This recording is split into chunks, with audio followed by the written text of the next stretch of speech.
but it starts to become a problem when you're 3-7 and you can't even beat Auburn. This year's Auburn team is one of the worst Auburn teams I've seen in a very long time. I can't even remember a time they were this bad. And the fact that Texas A&M with 5-star recruits and 4-star recruits left and right can't beat Auburn in a down year, yeah, it's a new all-time low for Jimbo. That's crazy to say because it seems like we're reaching an all-time low at Jimbo every single week, but he continues to one-up himself. It's just so surreal because you watch Jimbo and A&M play and you go, well, at least it can get worse, and it somehow gets worse. I've never seen anything quite like it, and trust me, nobody enjoys watching Jimbo Fisher and Texas A&M lose more than me. But at this point, I'm numb to it. For example, when they lost to Appalachian State, I was like, man, this is awesome. And then they lost a couple weeks later, and I was like, okay, this is cool. But after that 4th and 5th loss, it's like, I'm not even excited anymore. I expect it. Take a look at this comment. This is from a Texas A&M fan. Jimbo Fisher has absolutely ruined a really good football program. I've never felt more betrayed as an Aggie. He's been given everything a coach needs to be successful, and he has just destroyed it with his ignorance and arrogance. Truly disgusting. I want to highlight that last part because I couldn't have worded it any better myself. Ignorance and arrogance. In my astronomically humble opinion, I think that is what has held Texas A&M and Jimbo back, his arrogance. For those of you that don't know exactly what I'm referring to, is Jimbo Fisher, he doesn't want to give over the play calling duties. He's this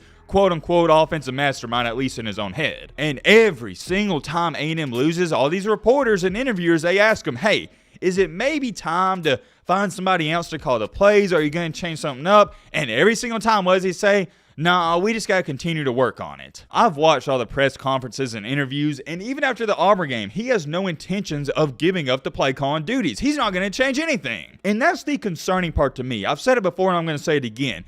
It wasn't concerning last year when Tennessee went 7-6. Is going 7-6 at Tennessee acceptable? No, but everyone with two eyes could tell they're heading in the right direction. That's what really matters. And as bad as 3-7 looks on paper, if you're heading in the right direction, and trust me, it's easy to see, fans will be more okay with it. The problem with A&M, and it's the biggest concern all these A&M fans have, and if you have a different opinion, let me know in the comment section, is everybody knows you're heading in the opposite direction. For example, going back to the Josh Heupel reference, when Tennessee went 7-6 last year, everybody knew they was going to improve and win about 9 or 10 games this year. With Texas A&M, nobody feels that way. That's the problem. With Auburn, at least I can say, hey man, they don't even have talent to compete. That's why they're losing. It's not Cadillac Williams' fault. With Texas A&M, no, they have all the talent in the world. It's Jimbo's fault. It is nobody else's fault except for Jimbo's and that entire staff. Whoever you want to blame. It's not the players, it's the coaching staff. Also, I want you to think about this. A&M fans, have you noticed it doesn't matter who's playing quarterback, y'all still suck on offense? I said it all throughout last year. I don't think Haynes King is this elite college quarterback.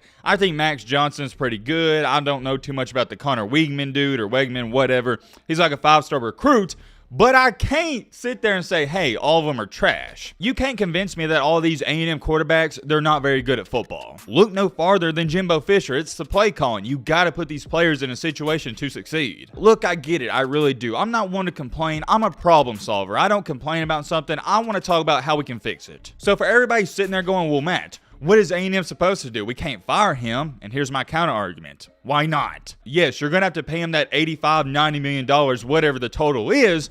And a lot of people are going to say, well, Matt, how can they afford that? Here's my counter argument once again. Well, if they offered him the contract, I can assume they can also buy him out. Yes, it's going to hurt the bank account. You're going to be left in a tough spot, but it can't get any worse. Let me put it into a better perspective so you can relate. This is the same exact scenario as being in a relationship with that toxic ex you know you need to leave. You were with him or her for 3 to 4 years. You got all these memories built up. You may even live together, but it's simply not working out. And you know you need to leave her, but you don't want to break her heart because of everything y'all been through. You know deep down inside to better yourself and to better your life, y'all need to break up, but it's really hard to do. That's what A&M's facing. Come on, man. You really think all these A&M boosters, the athletic directors sitting there going, hey, I like Jimbo Fisher. He's going to win us a championship. We just got to keep believing. No, they know deep down they need to get rid of him. It's just they're struggling to figure out how to do so. It's the same thing as a divorce. Whenever you divorce Jimbo, he's going to get the cars, he's going to get the house, but you got to do it. Oh yeah, here's a fun fact for you, and I just think this is so ironic because everybody thought Kevin Sumlin